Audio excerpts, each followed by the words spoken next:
이번 주는 니짜빔 주간입니다. 신명기 29장 10절에서 11절입니다. 오늘 너희 곧 너희의 수령과 너희의 지파와 너희의 장로들과 너희의 지도자가 이스라엘 모든 남자와 너희의 유아들과 너희의 아내와 및 내 진중에 있는 객과 너를 위하여 나무를 패는 자로부터 물 깃는 자까지 다 너희의 하나님 여호와 앞에 서 있는 것은, 우리말로는 성경에서 11절 마지막에 서 있는 것이니 나오지만 원어로 보면 아템 니짜빔 하욤, 오늘날 서 있는 것은 으로 시작을 합니다. 니짜빔이 말하는 서 있는 것은 그냥 일상적인 서 있음이 아니라 아주 견고하게 확고부동하게 서 있는 것을 의미합니다. 이렇게 굳건히 오늘 너희가 여호와의 얼굴 앞에 서 있는 것은 12절에 여호와의 언약에 참여하기 위함이라고 하십니다. 그리고 이 언약과 맹세에 참여하는 이들의 범주가 어디까지냐면 15절에 보면 오늘 우리 하나님 여호와 앞에서 우리와 함께 서 있는 자와 오늘 우리와 함께 여기 있지 아니한 자에게까지 이 맹세가 유효하다고 말씀하십니다. 다시 말해 지금 이 말씀이 선포되는 과거에 서 있는 이스라엘 백성뿐 아니라 지금 니짜빔 포션을 맞이하여서 이 말씀을 읽고 있는 우리에게까지 이 맹세가 유효하다는 것입니다. 주님이 말씀하십니다. 너도 이 언약과 맹세에 참여하는 자다 라고 말이죠. 신명기 29장으로부터도 몇천 년도 더 지난 지금에 사는 우리에게까지 왜 이 언약과 맹세를 하게 하시는지 12절, 13절을 다시 보겠습니다. 내 하나님 여호와의 언약에 참여하며 또 하나님 여호와께서 오늘 내게 하시는 맹세에 참여하여 여호와께서 내게 말씀하신 대로 또 내 조상 아브라함과 이삭과 야곱에게 맹세하신 대로 오늘 너를 세워 자기 백성을 삼으시고 그는 친히 내 하나님이 되시려 함이니라 라고 합니다. 나를 하나님의 백성으로 삼으시고 친히 나의 하나님이 되시기 위해 언약과 맹세를 하게 하시는구나 라고 쉽게 생각할 수 있는데, 이 구절에서의 언약은 베리트이고 맹세는 알라입니다. 베리트는 아브라함과 맺으셨던 언약과 같은 단어이고 알라는 맹세라는 단어로도 사용되지만 성경 곳곳에서 저주로도 사용되었습니다. 그래서 이 구절을 직역성경으로 다시 보면 내 하나님 여호와께서 오늘 너와 함께 맺은 내 하나님 여호와의 언약과 그의 저주의 맹세에 따라 너를 건너가게 하기 위함이니 라고 말씀하십니다. 내 조상 아브라함과 이삭과 야곱에게 맹세하신 대로 오늘 너를 세워 자기의 백성을 삼으시고 친히 내 하나님이 되신다는 좋은 말만을 우리는 기억하고 뒤의 말은 잊어버리기 쉽지만 이를 위해 우리는 여호와의 언약을 맺고 저주의 맹세를 해야 합니다. 우리가 지난주에 보냈던 기타보 주간에 엄청 많은 저주의 내용들이 있었습니다. 그처럼 여호와를 떠나면 이런 일이 우리 삶에 임할 것이라는 저주의 맹세가 있어야 한다는 것입니다. 이쯤 되어야 우리 조상이 아브라함과 이삭과 야곱이라고 말할 수 있는 거죠. 우리가 믿음의 조상 아브라함이라고 많이 들었어서 예수 믿으면 그 믿음 덕분에 누구나 아브라함의 자손이 되는 것 같지만 성경을 자세히 들여다보면 그렇지 않습니다. 성경은 분명히 말합니다. 여호와와 언약을 맺고 저주의 맹세를 해야 하나님이 너의 하나님이 되신다고 말합니다. 문득 이런 마음이 들었습니다.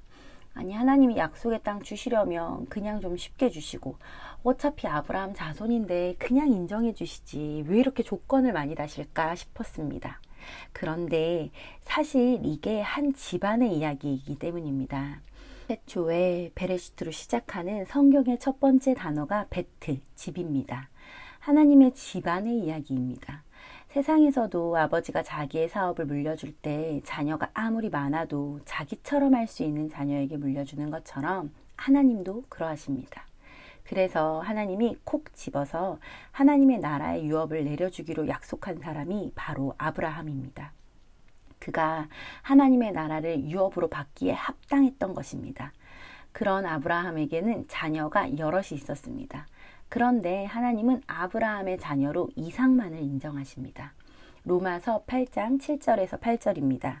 또한 아브라함의 씨가 다 그의 자녀가 아니라 오직 이삭으로부터 난 자라야 내 씨라 불리리라 하셨으니 곧 육신의 자녀가 하나님의 자녀가 아니요 오직 약속의 자녀가 씨로 여기심을 받느니라. 약속의 자녀가 씨로 여기심을 받습니다. 약속, 베리트, 그 언약을 이어받은 자녀만이 아브라함의 씨인 것입니다. 다시 말해 이삭만이 아브라함과 같은 통치를 했던 것입니다.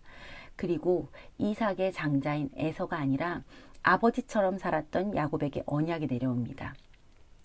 니짜빔 주간 언약의 계보를 내린 아브라함과 이삭과 야곱의 하나님이 나의 하나님이 되시겠다고 하시는데, 그러면 우리는 언약만 받는 것이 아니라 저주의 맹세도 함께 받아야 합니다. 왜냐하면 하나님이 너의 아버지들은 안 그랬다 라고 말씀하시는 것입니다. 종의 정체성을 가지고 키타보 주간 에발산에서 선포한 저주를 들으면 너무 무섭지만, 아들의 관점으로 저주의 선포를 들으면 네 아버지는 그렇게 안 살았다 입니다. 아브라함과 이삭과 야곱에게 약속했던 언약을 너희가 받고 싶니? 내가 너희 하나님이 되었으면 해? 그러면 너희의 아버지들처럼 살아라 라고 말씀하시는 것입니다. 그래야 내가 너희를 그들의 자손으로 인정하고 너를 세워 나의 백성을 삼겠다 라고 말씀하시는 것입니다. 신명기 29장 13절에 너를 세운다는 단어는 쿰입니다. 세우다, 일어나다, 지탱하다 등의 의미도 있지만 부활의 의미를 가진 단어입니다. 새롭게 태어나는 것입니다. 지금까지 너희의 삶을 보고 너희 하나님이 될게 라고 하시는 것이 아니라 언약과 맹세에 참여하여 이전의 삶은 버리고 새로운 부활의 생명으로 살아가겠다라고 선포하는 너희의 하나님이 되겠다고 하시는 것입니다. 이 언약과 저주의 맹세가 이행되면 여호와를 떠나는 것을 용서치 않으시는 하나님의 불같은 사랑이 나타납니다. 왜냐하면 이스라엘이 약속의 땅에 들어가서 사는 삶은 하나님과 결혼의 관계이기 때문입니다. 우리가 결혼을 할 때 서로에게 신실하겠다고 약속하는 것이 이와 같습니다. 그래서 결혼 후에 배우자의 외도가 하나님을 알던 모르던 용서치 않아지는 것은 바로 이러한 하나님의 속성이 사람들 안에 있기 때문입니다. 그래서 신랑과 신부가 서로에게 신실하듯이 언약 백성과 하나님이 서로에게 신실해야 함을 말하는 것입니다. 신명기 29장 18, 19절입니다.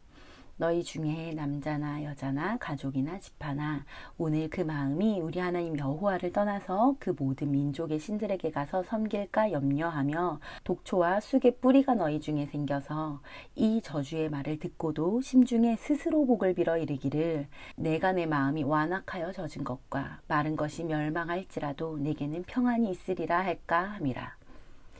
다른 민족의 신들을 섬길 때 독초와 쑥의 뿌리가 너희 중에 생긴다고 합니다. 여기서 독초는 로쉬입니다. 이 단어는 머리, 우두머리를 가리키는 단어와 스펠링이 같습니다. 우리가 그리스도를 머리로 두지 않을 때 이는 우리에게 독이 됩니다.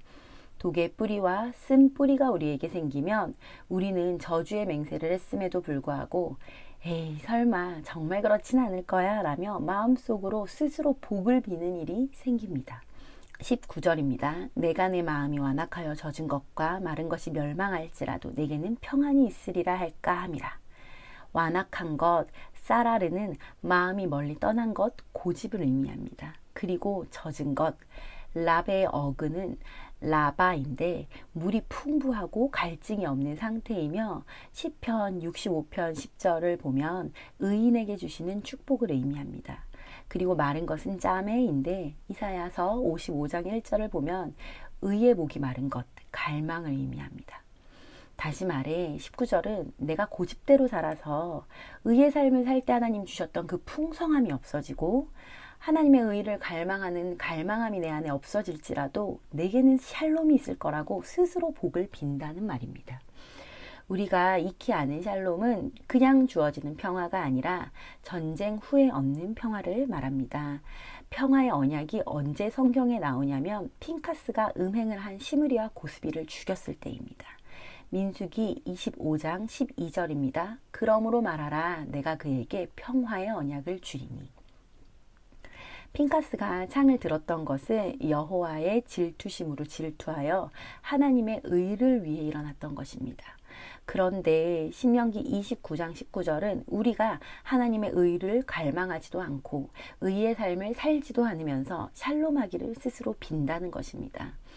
마지막 때라고 이야기하면서 환란을 향한 두려움 때문에 샬롬을 구하는 수많은 사람들의 이야기를 듣게 됩니다. 그러나 샬롬은 하나님의 의를 위한 전쟁을 한 이들이 얻게 되는 평화입니다. 18, 19절과 같은 이들을 주님은 용서하지 않을 뿐 아니라 분노와 질투의 불을 부으시며 이 책에 기록된 모든 저주를 그에게 더하시며 그의 이름을 천하에서 지워버리겠다고 하십니다. 무시무시한 말씀 앞에서 이제 와서 언약과 맹세를 못하겠다고 해야 하나? 순간 고민도 들었습니다. 아브라함, 이삭, 야곱처럼 어떻게 삶을 살 수 있지?